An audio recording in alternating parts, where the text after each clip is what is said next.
जो भी इस साल एडमिशन लेना चाहते हैं, नीट के एग्जाम के लिए अपियर कर रहे हैं, उनके दिमाग में सबसे ज़्यादा डाउट रहता है कि अगर हम बीएमएस में एडमिशन लेते हैं तो क्या क्या हमें सब्जेक्ट्स पढ़ने पड़ेंगे, क्या क्या सब्जेक्ट्स रहते हैं, क्या हम वो सब्जेक्ट्स पढ़ पाएंगे, संस्कृत कितना ज़्यादा होता है, क्या हिंदी सब्जेक्ट भी बहुत ज़्यादा होता है, क्या हम एग्ज़ाम इंग्लिश में दे सकते हैं। ये बहुत सारे डाउट्स रहते हैं हर स्टूडेंट के जो बीएमएस में एडमिशन लेना चाहते हैं।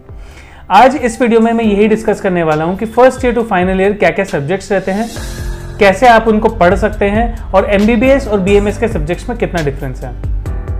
Hello everyone, I am doctor Ankit Agarwal. Welcome to Tulsi Ayurveda.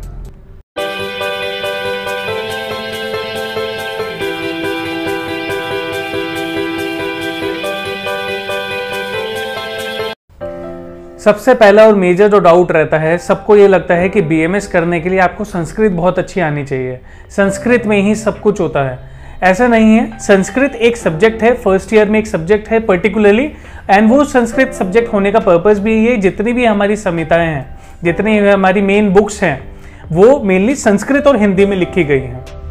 अगर आप नॉर्थ रीजन में एडमिशन लेने वाले हैं तो आपको संस्कृत और हिंदी में वो सब्जेक्ट्स मिलेंगे सारे। अगर आप साउथ रीजन में एडमिशन लेंगे, महाराष्ट्र साइड लेंगे या केरल साइड लेंगे, तो आपको वहाँ पे इंग्लिश में बुक्स मिलेंगे। तो ये थोड़ा सा डिफरेंस एक रहता है, बट ये है कि संस्कृत थोड़ा बहुत हर साल रहेगी ज़रूर, बट आप उसको ईजिली पढ़ सकते हैं। कुछ श्लोक्स रहते हैं, श्लोक्स को आपको याद करना पड़ेगा और सारे याद करने की जरूरत नहीं होता, उसमें जो मेजर होते हैं वो याद करने पड़ते हैं आपको। मेन होता है उनका मतलब समझना और उनका मतलब समझ के आपको आंसर लिखना। तो जितने भी स्टूडेंट्स अभी 11th-12th कर रहे हैं, जो एग्जाम देने वाले हैं, इस चीज़ से मत डरे कि उसके अंदर संस्कृत है, क्या वो हम कर पाएंगे या नहीं कर पाएंगे। ऐसा नहीं है, बहुत ईजिली आप उसको कर सकते हैं। सेकेंड सबसे बड़ा क्वेश्चन ये आता है, क्या हम ये एग्जाम इंग्लिश में दे सकते हैं, क्या सिर्फ हमें संस्कृत ही पढ़नी पड़ेगी? ऐसा नहीं है। एग्जाम में आप इंग्लिश, हिंदी और संस्कृत लैंग्वेज तीनों यूज कर सकते हैं, कोई बाउंडेशन नहीं है। जो हमारे पर्टिकुलर एग्जाम्स रहते हैं, जो मेन बुक्स रहती हैं, जैसे चरक संहिता, सुश्रुत संहिता, अष्टांग हृदय, उसमें आपको संस्कृत और हिंदी ही यूज करनी पड़ती है, पर बाकी सब्जेक्ट्स में आप यूज कर सकते हैं English, Hindi and Sanskrit language. तीसरा क्वेश्चन आता है, क्या एमबीबीएस में जैसे हमें एनाटॉमी, फिजियोलॉजी पढ़ाई जाती है, क्या बीएमएस में भी होती है? यस, बीएमएस में भी सेम बुक्स रहती हैं। जो बुक्स आप आयुर्वेद में पढ़ते हैं, जो एमबीबीएस स्टूडेंट जो बुक्स पढ़ते हैं, वही बुक्स आपको बीएमएस स्टूडेंट्स को भी पढ़नी पड़ती है। उसके साथ आपको आयुर्वेद बुक्स भी पढ़नी पड़ती है। जैसे फर्स्ट ईयर में आपको एनाटॉमी सब्जेक्ट्स है, फिजियोलॉजी सब्जेक्ट है, एनाटॉमी वो सब्जेक्ट है जिसके अंदर आप ह्यूमन बॉडी के बारे में पढ़ते हैं, स्ट्रक्चर वाइज पढ़ते हैं। वैसे ही उसका आयुर्वेद में एक सब्जेक्ट दिया गया है जो है रचना शरीर। उसके अंदर शरीर की रचना के बारे में, कैसे बना है, क्या है, बोन्स के बारे में आप ये सब पढ़ते हैं एनाटॉमी में। फिजियोलॉजी है जिसके अंदर आप बॉडी फंक्शन के बारे में पढ़ते हैं। जैसे आपने 11th-12th में पढ़ा होगा कि रेस्पिरेटरी सिस्टम क्या है, रिप्रोडक्टिव सिस्टम क्या है, यही सारे सिस्टम्स हैं, उनको डिटेल वे में आप फिजियोलॉजी में पढ़ते हैं। और आयुर्वेद में भी जो बुक्स उसके साथ है वो है क्रिया शरीर, उसके बारे में आप इसको पढ़ेंगे। तो मॉडर्न और आयुर्वेद सब्जेक्ट हर ईयर में रहेंगे। फर्स्ट ईयर में थोड़े बेसिक सब्जेक्ट्स रहेंगे, जैसे एनाटॉमी है, फिजियोलॉजी है, संस्कृत एक सब्जेक्ट है, अष्टांग हृदय है। अष्टांग हृदय हमारी एक मॉडर्नाइज एक नई संहिता है, जिसके बारे में आप आयुर्वेद के बारे में आप उसमें थोड़ा सा डिटेल में पढ़ेंगे। उसके अलावा पदार्थ विज्ञान एक सब्जेक्ट है, जिसके बारे में आप रिसर्च मेथोडोलॉजी और थोड़ा सा आप बेसिक आयुर्वेद को समझने का स्ट्रक्चर उसमें आप समझेंगे। ये फर्स्ट ईयर के सब्जेक्ट्स रहते हैं।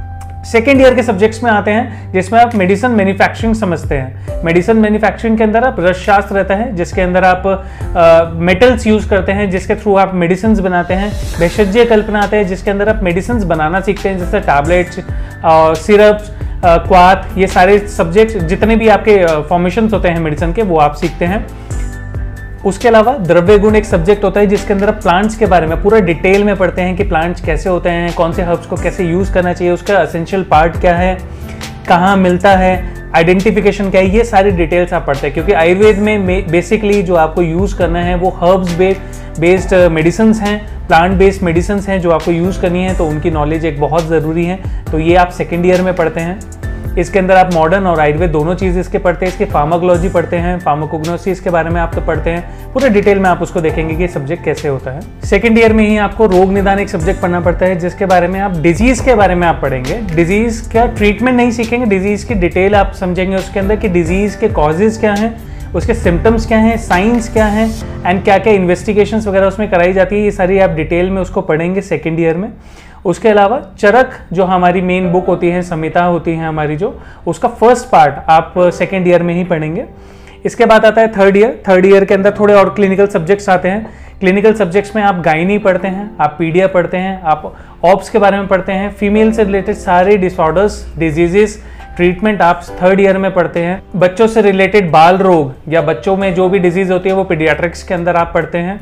एक सब्जेक्ट रहता है थर्ड ईयर में अगत तंत्र या टॉक्सिकोलॉजी एंड फॉरेंसिक साइंस, आप उसके बारे में पढ़ते हैं। इसके अंदर आप पॉइजन के बारे में आप डिटेल में पढ़ते हैं। पॉइजन से रिलेटेड क्या क्या प्रॉब्लम्स हो सकती हैं, क्या क्या ट्रीटमेंट करना चाहिए, इसके बारे में आप डिटेल में पढ़ते हैं। उसके अलावा जो हमारी चरक संहिता है उसका सेकंड पार्ट, जिसके अंदर आप ट्रीटमेंट बेस्ड पार्ट पढ़ना शुरू करते हैं, वो हम थर्ड ईयर में पढ़ते हैं।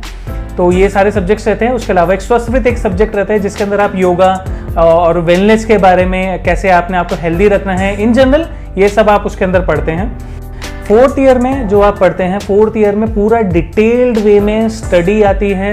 आपके सर्जरी से रिलेटेड सब्जेक्ट रहता है जिसको हम शल्य तंत्र कहते हैं। ईएनटी रिलेटेड सब्जेक्ट्स रहते हैं, ईएनटी एंड आई, जिसको हम शालाक्य तंत्र कहते हैं, ये सब्जेक्ट रहता है। उसके अलावा क्लिनिकल सब्जेक्ट्स जो आपने पढ़े हैं, ट्रीटमेंट बेस्ड सब्जेक्ट्स जो पढ़े हैं, वो और डिटेल में आते हैं। जो हमने रोग निदान सेकंड ईयर में पढ़ा था, अब उसके डिजीजेस का पूरा ट्रीटमेंट और पूरी डिटेल हम पढ़ते हैं फोर्थ ईयर में, जिसे हम जनरल प्रैक्टिस या फिर काय चिकित्सा बोलते हैं। इसके अंदर आप पूरा डिटेल में उस सब्जेक्ट को पढ़ते हैं। उसके अलावा रिसर्च मेथोडोलॉजी का एक सब्जेक्ट रहता है जिसके अंदर आप पूरा मॉडर्न रहता है ये सब्जेक्ट, कैसे रिसर्च करनी चाहिए, कैसे कंडक्ट करनी चाहिए, क्या क्या चीज़ें होती हैं, वो आप पूरा डिटेल में फोर्थ ईयर में इसको पढ़ते हैं।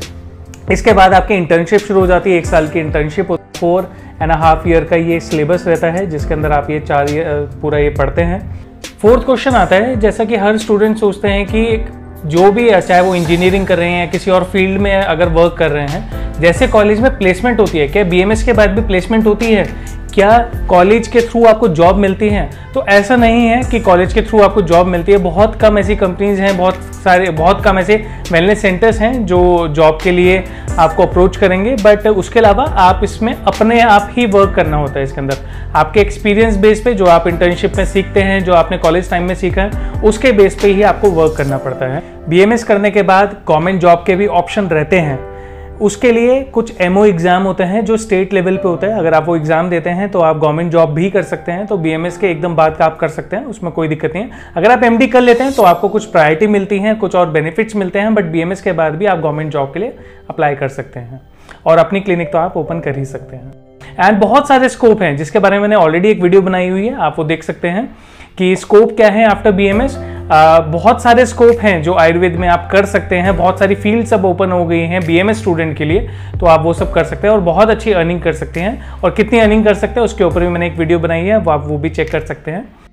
फिफ्थ क्वेश्चन आता है, क्या बीएमएस स्टूडेंट अपनी क्लिनिक खोल सकते हैं बीएमएस करने के बाद, या उनको कोई एक्सपीरियंस सर्टिफिकेट चाहिए होता है? क्या क्या फॉर्मेलिटीज होती हैं, क्या उनको जरूरी होता है? यस, बीएमएस स्टूडेंट बीएमएस करने के एकदम बाद रजिस्ट्रेशन होते ही आप अपना क्लिनिक ओपन कर सकते हैं। जैसा कि आपने सीखा है, जो भी आपने प्रैक्टिस करी है ड्यूरिंग योर इंटर्नशिप और ड्यूरिंग जो आपने कॉलेज स्टडीज की हैं या आपने कहीं हॉस्पिटल ज्वाइन किया है, उसके बेस पे आप अपनी क्लिनिक खोल सकते हैं। कोई दिक्कत नहीं है उसमें, ऐसा ज़रूरी नहीं है आप उसके बाद एमडी ज़रूर करें, बिना एमडी करे भी आप अपनी क्लिनिक ओपन कर सकते हैं, तो उसमें कोई दिक्कत नहीं है। एंड जो भी स्टूडेंट्स बीएमएस करना चाह रहे हैं, बीएमएस के लिए अप्लाई कर रहे हैं, तो आप बिल्कुल बिना डरे, किसी टेंशन के, ये सोचते हुए कि आप वो चीज़ पढ़ सकते हैं नहीं पढ़ सकते, आप बहुत ईजिली कर सकते हैं। चाहे आप इंग्लिश मीडियम से हैं, चाहे आप हिंदी मीडियम स्कूल से हैं, आप फिर भी आराम से बीएमएस कर सकते हैं। और इसको प्रैक्टिस करके, आयुर्वेद सीख कर, क्योंकि आजकल जो टाइम है वो आयुर्वेद का ही है, आप जितना अच्छे से सीखेंगे उतना अच्छा प्रैक्टिस कर सकते हैं और आप लिमिटलेस अर्न कर सकते हैं। तो आपको